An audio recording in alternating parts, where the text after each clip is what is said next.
Let's talk about the food, because I said you eat vegan, but you're not against red meat, which is what I read. Is that true?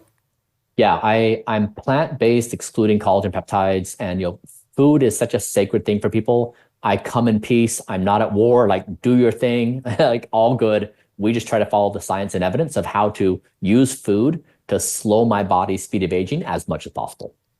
Okay, so talk to us about, I didn't understand that first qualifier, what you said, you eat vegetables without some long word. Okay, yeah. So what I eat every day is I eat a diet of 2,250 calories. And the premise is that every calorie must fight for its life. It has to basically be a top performing calorie, like something that does something good on my body. And so when you put that filter, many foods don't make it through. Like bread just doesn't make it through as worthy of consumption. And so the foods that do make it through are legumes like lentils and edamames and beans, a lot of vegetables, broccoli, cauliflower. I get a ton of vegetables, extra virgin olive oil. I eat more of that than any other food source, nuts, berries, seeds. And then I do collagen peptides. So my proteins are from pea and hemp protein, lentils, but I don't eat any meat. And the diet we have is proven. I mean, I can say there's more scientific evidence around this diet to slow down someone's speed of aging and slow disease progression than any other diet in the world. So we're just following data and science on what exactly are the best foods to put in one's body for longevity. What would you say is the most important marker you look for, like on a daily basis? What's the one that you're like, okay, that one looks good, I feel good? I mean, I know you care about them all, but name the top two. Honestly, one, it's resting heart rate before bed. It's like the number one. And the reason why it's so good is because that is determined by when you eat, what you eat. It determines how well you sleep, and how well you sleep determines whether you're going to exercise, and whether you exercise determines on what you're going to eat. And then your resting heart rate is also a representation of your cardiovascular health. Are you exercising? Is your heart in a good state? So that one marker really captures whole body health. And it's also free. When you say you challenge yourself to get it down over the course of 2 weeks, how do you do that? Yeah, so let's say tonight, Meg, you do this and your resting heart rate is 60 beats per minute. And you say, okay, I'm going to challenge myself to be at 50 in 2 weeks' time. So you can do several things. One is have your final meal of the day, again, 2 hours before bedtime. So mint chocolate chip ice cream, I was like, it's no longer part of the agenda. And then move your final meal back an hour each day. So try your last meal of the day at 7 p.m. and 6 and 5 and 4, and just push it back a bit more and more. And you'll find your right spot. You'll see as you push your final meal of the day back, your heart rate is going to drop. Number two is to have a wind down routine. So what time is your bedtime? 10 o'clock. Okay, so at 9 p.m., so give yourself roughly an hour. I do this self-talk process. So at 9 p.m., let's say Sleep Meg is going to come on duty. And there she is, and she's going to hold the fort down. Now, at 9:01, let's just say ambitious Meg's going to show up, and she's going to say, Meg, I have this brand new idea on something we want to do on the show. Like, it's going to be a banger. And then Sleep Meg says, sorry, we're currently in sleep mode. We're going to write this idea down, and then tomorrow we're going to think about this. And then 9:02 p.m., anxious Meg's going to show up, and she's going to say, today on the show, you said this thing, I don't know, it was kind of, wasn't delivered well, came across poorly. And you say, thank you, anxious Meg, for keeping me in check. This is so wonderful. But you need to do this self-talk, because otherwise you spin loops. So when your head hits the pillow at 10 p.m., you're still trying to reconcile the day's events, like what you're mad about, what you're happy about, how you're sad, like why you're anxious. And then secondarily is when you wake up in the night, 1 or 2 or 3 in the morning, you wake up and you're spinning on all these different thoughts. So you need to have some kind of wind down routine. So that self-talk is really important.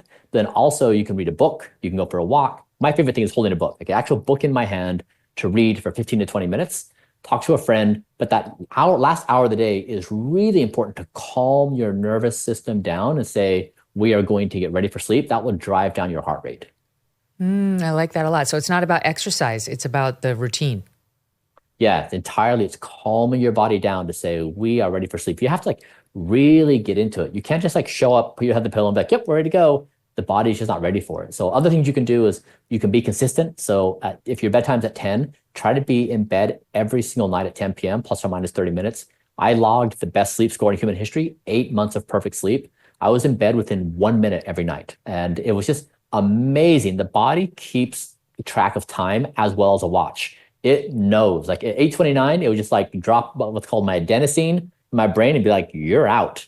And so then the other thing is be mindful of light. So blue lights like screens and screens really, and even household lights. So try to have red lights and amber lights. Turn off your screens, and if you do these things, your body's really going to support you. Like your body is amazingly good at sleep. You just need to give it the habits and like the protocols where it can really perform at its best.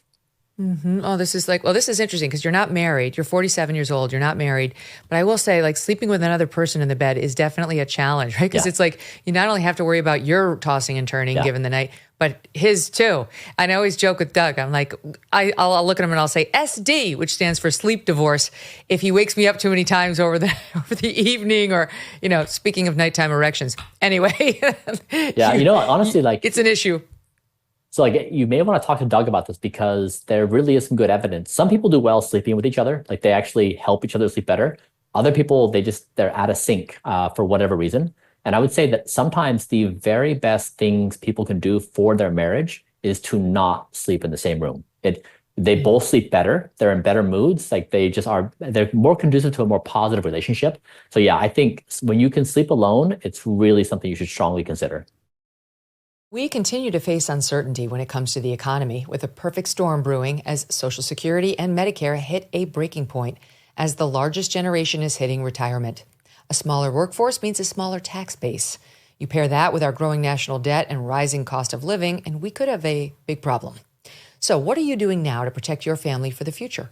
Well, gold can be a safe haven in hard economic times, and Birch Gold makes it easy to diversify a portion of your savings into physical gold. Birch Gold will help you transition an existing IRA or 401k into an IRA in gold, and it does not cost you 1 cent out of pocket. Protect your future today. Text MK to 989898 and get your free info kit on gold and a copy of the Ultimate Guide for Gold in the Trump Era with a foreword by Donald Trump Jr. There's no obligation, just information. Birch Gold has earned the trust of countless Americans looking to safeguard their savings. Just text my initials MK to the number 989898 today. Thanks so much for watching. If you like what you just saw, hit the subscribe button for more clips and full episodes.